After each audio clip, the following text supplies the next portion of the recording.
Hello my dear friends, you're in the Military Summary channel, and this short video we're going to discuss the most important events that took place during the previous night of the local time.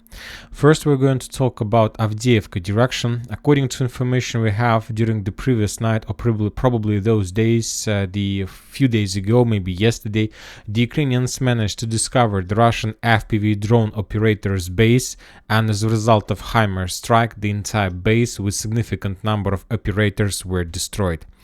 The Russians are saying that there was something like the area of military exercises and military exams. So some group of FPV drone operators passed the schools and they came to this area for the final examinations.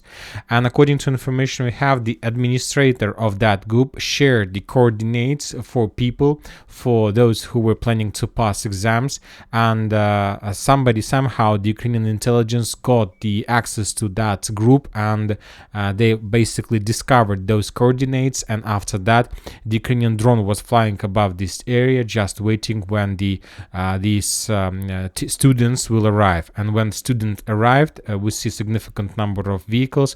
The Ukrainians made a strike, and according to information we have, up to 24 FPV drone operators died as a result of that strike.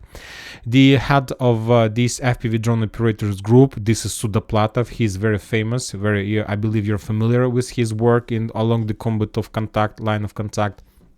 They already posted that they're going to revenge the Ukrainians and that their revenge is going to be very heavy.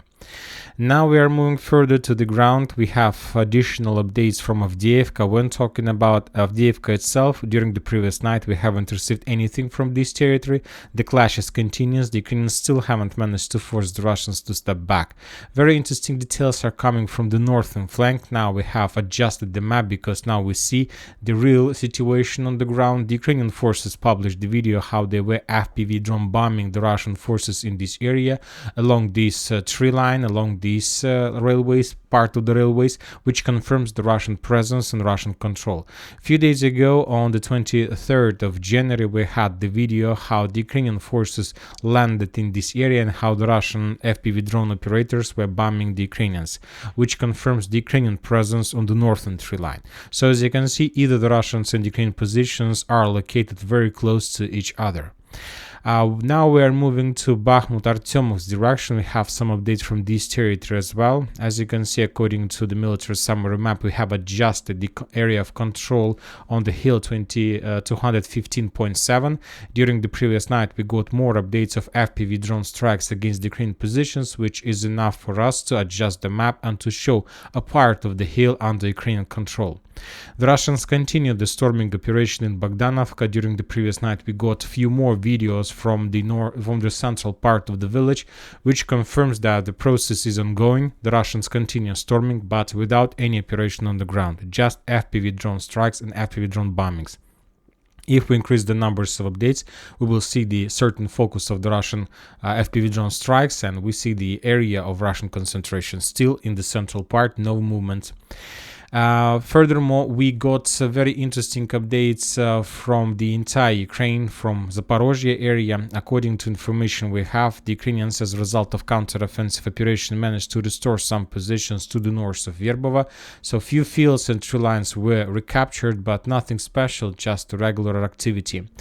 Also, we have very interesting video from Ukraine itself. On this, for example, video, there is like a blogger in Ukraine who moves from one town to another, and his purpose of his blog, of his channel, is to show small towns in Ukraine.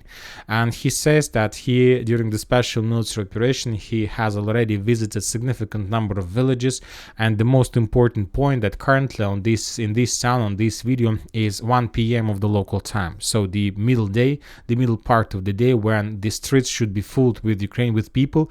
But he says that towns like this, small towns like these, are completely empty because most of the population was mobilized. So we see that Zelensky currently tries to mobilize people from small villages where people don't sometimes even understand what are they doing and what kind of rights they have. And we see that Zelensky tried to not to mobilize people from big cities where Ukrainians can even start something like a strike.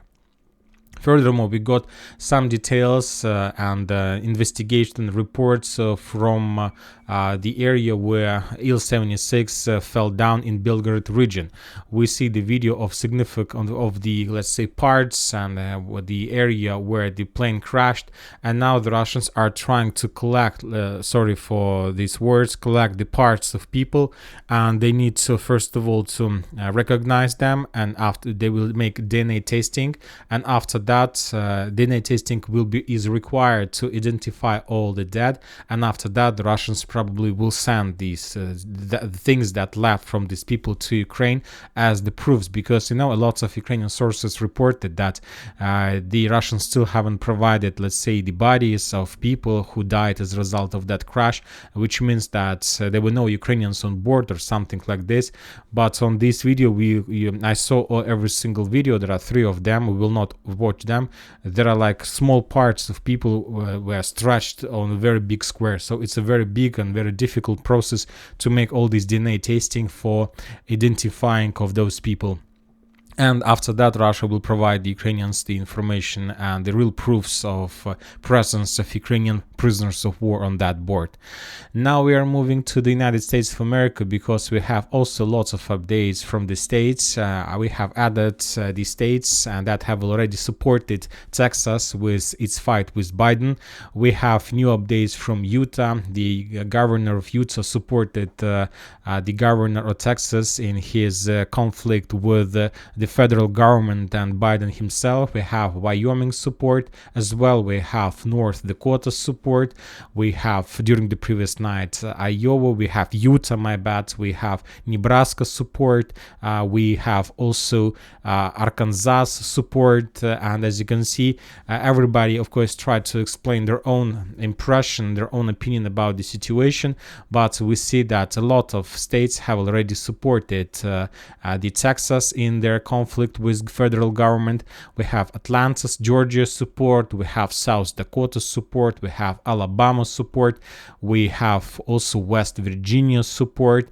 And of course, some sources have already calculated the number of states that supported, let's say, Texas, and that means that supported not just Texas but Donald Trump in their president campaign. And so we see that half of United States of America has already supported Trump and the Texas state in its conflict. And we have also some report from not just from the political authorities but also from different groups in the United States of America that ask Greg Abbott to militarize the Texas State Guard if President Biden federalized the Texas National Guard. So the conflict is growing. Furthermore, we have 25 Republican governors released the following joint statement in support of Texas Governor Greg Abbott and Texas constitutional right to self-defense. And a lot of things are happening, and probably the most important that after all these things took place, the Joe Biden basically has given Texas a 24-hour deadline to allow border patrol to remove the barbed wire or face consequences. And we have also report from Donald Trump, who told us that we encourage all willing states to deploy their guards to Texas to prevent the entry of illegals and to remove them back across the border. Of course, currently when we see the situation, of course, we think that we hope that nothing is going to happen with the United States of America, because first of all, this is the nuclear weapon country. But you know that from my experience, when talking, for example, even about Ukraine, about Belarus, about Russia, about, let's say, former SIA region countries, everything in those countries started like that. Everything started like that, and after that there was like colored revolutions and Maidans and so on. And we see that currently is just the beginning of January. The president elections are going to take place not very far from this date, and obviously this is just the beginning. I hope that nothing is going to happen with the nuclear power country. I hope that the United States of America will find a solution how to handle this political crisis and how to get out of this without any consequences for the entire planet. And that's it for the short video. Military Summary channel reminds you condemn any violence in the world. Thank you for watching. Subscribe to my channel, put your likes, join my Patreon, and have a good day. Bye bye.